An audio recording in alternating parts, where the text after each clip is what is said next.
오늘 말씀은 영적 둔감을 깨우는 은혜에 대한 은혜라는 말씀 제목으로 여러분과 은혜를 나누고자 합니다. 여러분, 마음이 어떻게 보면 날씨에 그동 후덥지근한 습도가 올라가면 짜증도 많이 납니다. 그렇게 나는데 뭔가 좀 해결되고 그래야 되는데 어떻게 보면 여러분의 마음은 더 무거울 줄도 모르겠습니다. 어떻게 보면 매일 돌아가는 그런 일상이 거의 비슷하잖아요.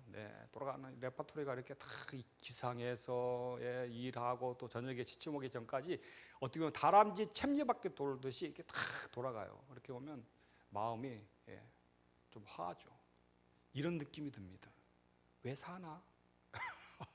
그래요? 그런 느낌 전혀 안 드시는 지금 분들이 너무 많아가지고 저만 그렇게 느끼는가? 순간 좀 당황스러운데 왜 사나?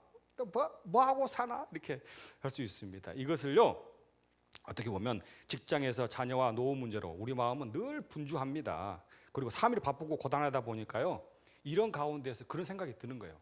그랬을 때 자칫 찾아오는 질병이 있습니다. 그렇게 찾아오는 질병이 있어요. 그것이요, 영적인 무감감입니다. 둔감함.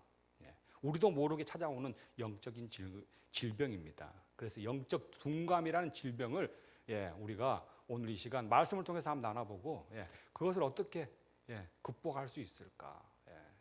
내가 왜 사나에서 예수님으로, 예수님 한 분만으로 기쁨과 감사함을 얻고 삽니다라는 이렇게 전환이 이루어지는 거예요.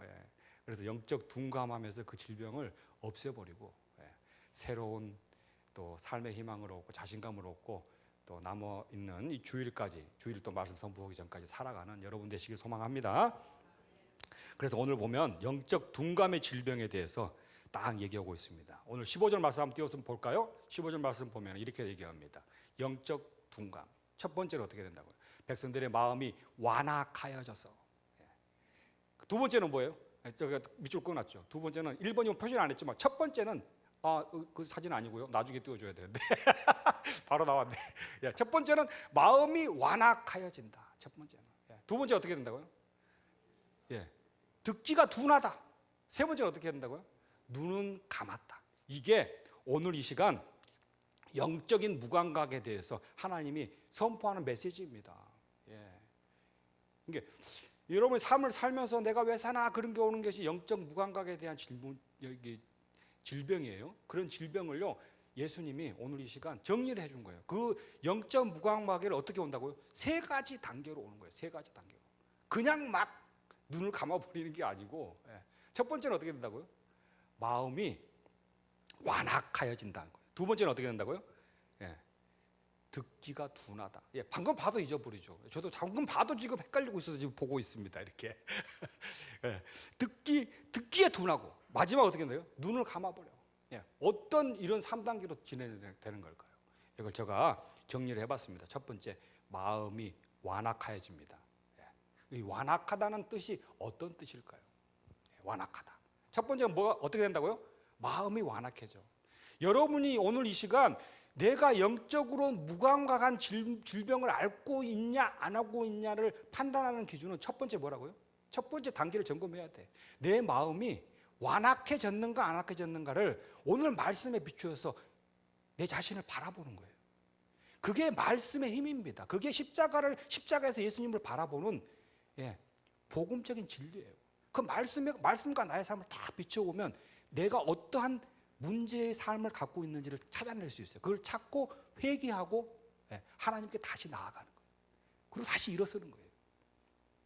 그게 하나님이 원하시는 그 말씀인 줄 믿습니다. 그럼 첫 번째, 마음이 완악하여진다는데 완악하여진다는 뜻은 어떤 뜻일까? 히브리 오늘 찾아봤어요. 찾아보니까 이렇게 나와요. 에파킨데라는 단어입니다. 완악하여지다 하니까 너 고집 세구나. 넌 똥고집이다. 보통 오늘 수요 예배 시간을 좀 즐겁길 원합니다. 심각하게 바라보지 마시고, 너 고집 세구나. 이렇게 30년, 40년 살다 보면 어떻게 해요? 우리 남편 고집 안 바뀌어요. 그런 완악처럼 들리지만 그게 아니고, 여기서의 완악이라는 것은 에파킨데라는 단어인데 두껍게 만들다, 살찌다라는 단어예요. 살이 쪘어. 살찌면 어때요? 살찌면 둔해. 탁 치더라도 여러분 뱃살이 많이 있다 생각해 봅시다. 지금 다들 지금 뭐 전부 다 날씬하신 분인데 예를 들어서 배가 요렇게 나왔다고 생각해 봅시다. 살짝 뿌려도 별로 아프지 않아요. 예, 왜냐하면 두껍기 때문에. 예, 전혀 이해를 지금 하기 싫다는 표정이셔가지고 빨리 넘어가겠습니다. 자, 이런 것을요 무감하게 만든다는 것을요 표현을 잘 해놓은 게 있는데요. 그것이요 영적인 동맥경화다. 왜냐하면 제일 처음에 어린 아이들의 그런 혈관은 어떻습니까? 혈관은 피가 잘 흐르고 말랑말랑합니다. 그렇지만 어떻게 됩니까? 노폐물이 끼이게 돼 있어. 예. 살면서 세상을 살면서 뭐 합니까? 여기는 담배 피우는 사람이 없지만 담배 피고 술 먹고, 네, 그냥 인스턴트 먹고 라면 먹고 하다 보면 어떻게 됩니까? 안 좋은 지방들이 쌓여. 그러면 혈관이 어떻게 돼요? 두꺼워져 쌓여가지고 두꺼워져요. 그럼 피가 잘 흐르지 않아요. 딱딱해져요. 그럼 어떻게 돼요? 갑자기 심근경색이 걸릴 수 있고 심장마비가 올 수도 있어요. 그런 영적인 동맥경화 같은 모습을 알려주는 거예요. 딱딱해. 여러분이 세상 풍파를 겪으면서 세상 경험이 쌓이고요. 또는 내 지식과 고집이요. 제일 처음에는 그렇지 않아요. 그러나 조금씩 계속 쌓여서 그걸 어느 순간에 막아버려. 그리고 세상을 살면서 오늘도 사람에게 치이고 내일도 사람에게 치이고 내일도 이 일에 치이고 내일도 저 일에 치이고 하다 보면 그게 아까 말씀드린 대로 혈관에 노폐물이 하나씩 보이게 쌓이는 거야. 그러다 보니까 두꺼워져요. 그럼 막혀요. 그럼 피가 잘 흐르지 않아요. 이런 것처럼 여러분의 상처가 쌓이고 여러분의 고민이 쌓이고 여러분의 근심 걱정이 쌓이고 여러분의 지식이 쌓이고 여러분의 세상 경험이 계속 쌓이다 보면 하나님의 은혜가 흘러 들어가지가 않아. 그런 표현입니다. 하나님의 은혜와 감동이 전혀 흘러 들어가지 않는 나의 마음 상태가 완악이라는 표현으로 정리되는 겁니다. 어떻게 보면 여러분이 세상 걱정과 근심, 고민, 그리고 상처, 그리고 두려움, 그리고 여러 가지 어려운 문제들로 인해서 쌓여서 단단해졌어, 두꺼워졌어. 그래서 오늘 이 시간 찬양을 불러도 저건 글자요, 나는 입이요, 나오는 건 소리요, 전혀 이렇게. 어떤 분들은 이 찬양을 들으면 꼭 나의 막 이렇게 막 하는 것처럼 막 눈물을 흘리시는 분도 있어요. 그 어떻게 되는 거예요? 그만큼 마음이 완악해지지 않은 거야. 아직 흐르고 있는 거야. 이렇게 다. 오늘 이 시간 그런 내 자신을 점검해 보는 여러분 되었으면 좋겠습니다. 영적으로 무감각한 게 세 가지가 있는데, 첫 번째, 내 마음이 동맥경화처럼 딱딱이 굳어버리지는 않았는지, 오늘 이 시간 이 완악이라는 말씀을 통해서 여러분 자신을 비춰보는 여러분 되시길 소망합니다. 그 다음에는 뭐가 온다고요? 그 다음에는 듣기에 둔하다. 넌 참 둔하다. 빠리빠리 못하고. 우리 저 군대 있을 때 그런 소리 많이 듣습니다. 말하면 딱 지휘관이 딱 눈치하면 주면 바로 딱 움직여서 딱 해놔야 되는데 꼭 말해도 못해요. 안 해주면 아무것도 안 해요. 그러면 어떻게 해요? 넌 참 둔하다. 그렇게 표현하는데, 헬라어에서는 바레오스라는 단어인데 이것도 비슷한 의미가 있는데 조금 틀립니다. 무겁다, 피곤하다. 무거운 짐을 들면 어떻게 돼요? 피곤해요. 마음이 딱딱하게 굳으면 그 다음에 기가 무거워집니다. 기가 피곤해져.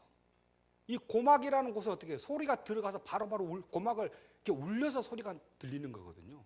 근데 귀가 이게 무겁고 피곤하면 어떻게 돼요? 듣기 싫어요. 그게 피곤이야. 그게 무거운 거예요. 그러니까 첫 번째, 내 마음이 딱딱해집니다. 완악해집니다. 그러면 어떻게 된다고요? 찬양이 들리지가 않아. 말씀이 들리지가 않아. 그런 걸 얘기합니다. 이것을요, 영적 난청 상태에 들어가게 되는 겁니다. 영적으로 난청. 마음이 일단 두꺼워지고, 두 번째는 난청이 옵니다. 그래서요, 오늘 이 시간 들려주는 말씀을 딱 접하면요, 이거는 나에게 해당되는 말씀이 아니야 라고 딱 단정을 지어버립니다. 듣기 싫어, 이 말씀이. 그래서 얘기합니다. 이거는 당신이 들어야 될 말이야, 말씀이야. 그렇게 얘기를 합니다.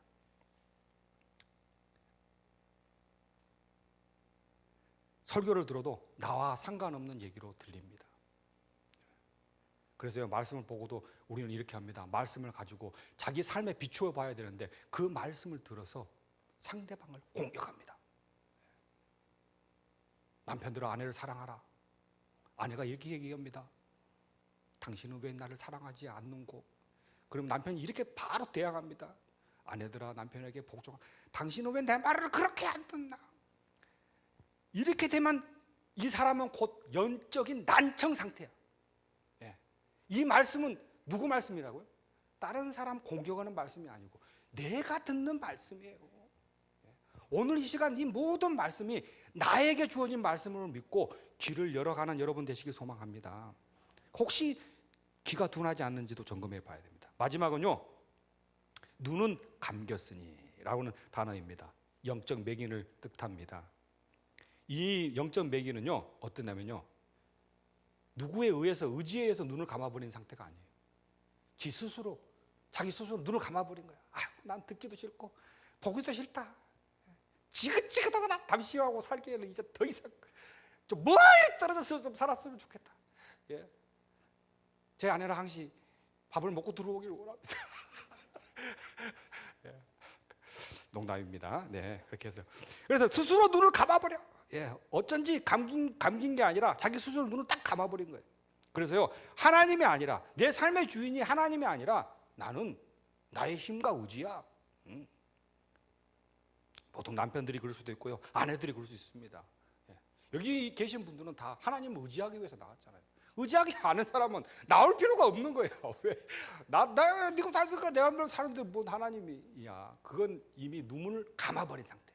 여러분은 참 지금 눈을 떴으니까 3단계까지는 아직 안 오신 줄 압니다. 오늘 설교가 좀 상당히 어렵네요. 웃지를 안 해가지고 제가 상당히 지금 휴가 갔다 와가지고 지금 에너지가 축출해가지고 한번 웃겨보려고 지금 엄청 노력을 하고 있는데 잘 안 되는 것 같습니다. 아직 멀었습니다, 저는. 사랑하는 성도 여러분, 오늘 이 시간 하나님이 말씀하십니다. 영적인 3단계, 내 마음이 영적인 그 둔화의 영적 무감가의 3단계가 있는데, 첫 번째는 마음에 기름기가 끼고 완악해지지 않는지, 두 번째는 가장 먼저 기가 막힙니다. 말씀이 잘 안 들리는지. 기가 막히니까 결국 하나님의 일하심을 볼 수 있는 눈까지 감겨버린다는 겁니다. 이것이요, 사탄이 우리의 영혼을 무너뜨리는 3단계 전략인 줄을 알고 오늘 말씀을 잘 들어주시길 바랍니다. 처음부터 눈을 감는 사람은 없습니다. 세상의 염려와 내 고집으로 마음이 가죽이 조금씩 두꺼워지다 보니 어느새 귀가 둔해지고 끝내 눈까지 감아버리는 겁니다. 오늘 이 수요 저녁 시간이 이러한 영적인 악순환을 끊어버리는 여러분 되시기를 소망합니다. 본론 도입 너무 길어가지고 이거 빨리 하겠습니다. 자, 그럼 어떻게 해야 되느냐? 영적 무감감의 3단계인데 어떻게 해야 되냐? 11절 말씀 한번 보겠습니다. 11절 말씀 보기 전에 준비한 그림 한번 보여주실래요? 아까도 금방 지나가 버려가지고 이렇게 마음이 탁탁해지고 귀가 둔해지고 결국은 눈을 가려버립니다. 자, 11절 말씀 한번 보겠습니다. 그럼 우리는 어떻게 해야 될까요? 자, 예수님이 얘기하십니다. 11절에서 대답하여 이르시되 천국의 비밀을 아는 것이 너희에게는 허락되었으나 그들에게는 아니 되었도다. 오늘 이 말은 왜 얘기가 나오냐면 제자들이 묻습니다. 예수님, 그냥 얘기해 주시면 되지 왜 자꾸 비유를 들어서 얘기합니까? 저는 못 알아듣겠는데요. 못 알아듣겠습니다. 그냥 제가 귀를 닫으려고 그런 게 아니라 귀가 피곤해서 그런 게 아니라 귀가 무거워서 그런 게 아니라 예수님이 비유를 얘기하니까 제가 못 알아듣는 겁니다. 왜 자꾸 비유를 얘기하십니까? 얘기하니까 예수님이 이 말씀을 딱 하시는 거예요. 대답하여 이르시되 천국의 비밀이라는 단어를 딱 썼어요. 천국의 비밀을 너희에게 허락하였다. 비유로 드는 게 못 알아들게 하기 위한 게 아니라 허락된 자만 의해서 비밀을 알 수 있게 하기 위해서 비유를 들었다. 그런 말씀인데 그게 어떤 말씀이냐 이런 얘기입니다. 이 비밀이라는 단어를 헬라어로 딱 하면은 미스테리오라는 단어인데, 이 비밀은 우리가 알고 있는 비밀하고 틀립니다. 군에서는 1급 비밀, 2급 비밀, 3급 비밀, 대비가 있어요. 아무나 못 봅니다. 저는 비밀을 열람할 수 있는 게 있죠. 자격이 되니까. 그런 인가 취급을 받았으니까. 그리고 우리 교회에도 비밀이 있습니다. 뭔 비밀이 있을까요? 비밀번호. 들어오려면 출입문에 비밀번호 눌러야 돼요. 자, 여기서 말하는 이 미스테리오라는 단어가 그런 비밀번호하고 비슷합니다. 뭔 말이냐면, 비밀이라 그러니까 아무도 몰라, 넌 다 안 돼, 이런 비밀이 아니야. 아무도 모르게 꽁꽁 숨겨둔 비밀번호 같은 것이 아닙니다. 여기서 말하는 비밀이라는 건 뭐냐면, 사모하고 갈망하는 사람들에게 알려주는 비밀이야. 누구나 알려주지는 않습니다. 그렇지만 우리 교회에 들어와서 기도하고자 하는 사람은 어떻게 됩니까? 알려줘요. 그 비밀번호 알려줘요. 땡땡땡땡이라고. 방송이 나오니까 다 알려줄 수는 없죠. 그렇지만 나하고 우리 교회하고 상관없는 사람, 우리 교회를 좋아하지 않는 사람, 예를 들어서 술 취한 사람이 비밀번호 알려주라고, 강도가 알려주라고 하면 알려주겠습니까? 그런 비밀이야. 그런 비밀. 여기서 그래서 제자들이 예수님한테 묻습니다. 왜 비유로 자꾸 설명해요? 못 알아듣게. 그게 아니라 예수님을 갈망하고 사모하는 사람은 그 비밀이 무엇인지를 알 수 있다. 너희에게 알려주었다. 이런 표현입니다. 여러분, 오늘 이 시간 하나님은 여러분이 예수님을 사모하기를 원합니다. 말씀을 사모하기 원합니다. 그 사모하는 자에게 마음이, 동맥경화가 뚫립니다. 녹아져 나갑니다. 그리고 막히고 피곤한 삶 속에서 막히고 피곤한 여러분의 귀가 뚫릴 줄 믿습니다. 그리고 보이지 않던 게, 깜깜한 게 그 사모하는 자에 의해서 그 영안이 열릴 줄 믿습니다. 그게 오늘 목표입니다. 그래서 12절에 예수님은 이렇게 선포하십니다. 무릇 있는 자는 받아 넉넉하게 되되 없는 자는 그 있는 것도 빼앗기리라. 딱 두 사람입니다. 있는 자, 없는 자. 돈이 있는 자, 없는 자가 아니라 사모가 있는 자. 여기서 사모란 회장 사모가 아닙니다. 예수님을 갈망하고 말씀을 진정으로 받기를 원하는 자. 그 사람이 있는 자입니다. 사모하는 자, 그 사람은 말씀을 들을 때 아멘으로 화답합니다. 아멘도 큰 소리로 해야 됩니다. 아멘! 그럴 때 영적 동맥경화가 뚫릴 줄 믿습니다. 신명기 27장에 보면요, 저주를 선포합니다. 이 말씀을 안 들으면 너희는 저주를 받을 거야! 딱 했어요. 27번 등장해, 신명기 27장에. 그럴 때 모든 사람들이 이 율법 받으면서 어떻게 외쳐요? 아멘! 그 인구가 40만 명이 그렇게 아멘 해버리면 어떻게 되겠습니까? 이거 주연께 뚜껑 날아갑니다. 근데 이 말씀이 저주를 받는 저주의 선포야. 저주의 선포. 그래도 이 말씀을 받는 사람이 아멘으로 화답합니다. 왜 그렇습니까? 내 삶이 무너지고 손해를 보더라도 내가 이 말씀 기준대로 살겠다. 오늘 이 말씀을 받겠다. 목숨을 건 순종의 서약입니다.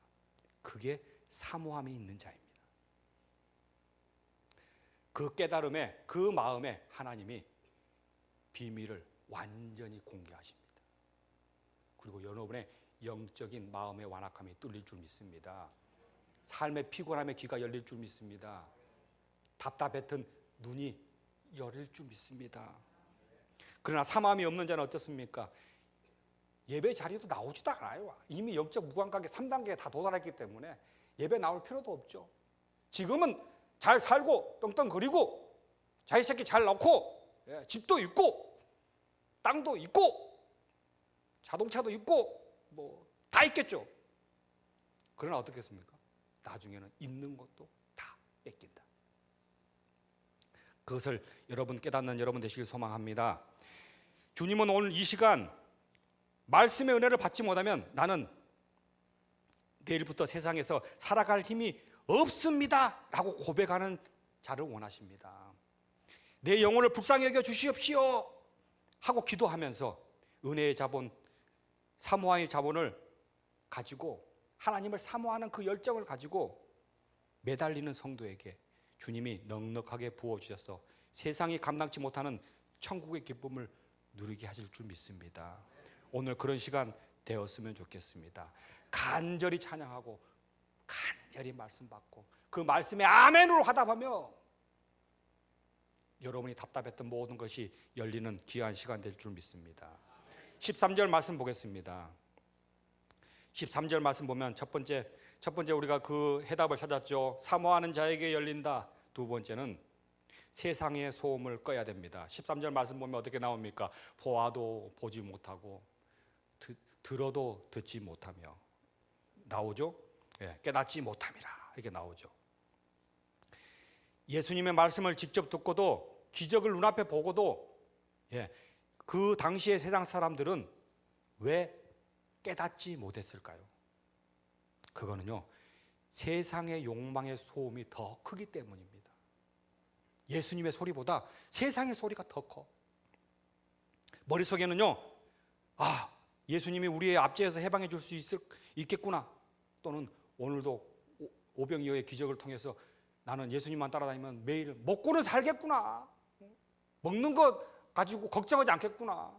사실 우리 매일매일 먹고 사는 것 때문에 걱정하시잖아요. 전혀 걱정 안 하시는 분들이 너무 많아가지고 저는 걱정하고 있는데 지금. 그래서 이런 공짜로 떡을 계속 줄까 하는 욕망의 소리가 주님의 복음의 말씀으로 확 덮어버린 거예요. 본인 말씀이 들리지 않는 거예요. 오늘날 우리의 삶도 마찬가지입니다. 대출이자 걱정, 아이 성적 걱정, 퇴직 후에는 뭘 먹고 살까, 세상 염려와 소음이 내 고막을 쉴 새 없이 때리고 있어요.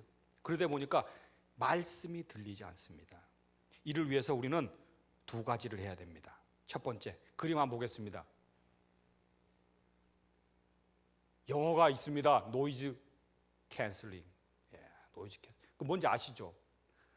모르는 분들도 있을 수 있기 때문에 노이즈 캔슬링이라는 요즘 나온 기술이에요. 이 헤드폰을 딱 장착하면요, 노이즈 캔슬 딱 하면은 음악 소리 외에 주변의 소리가 안 들려버려요.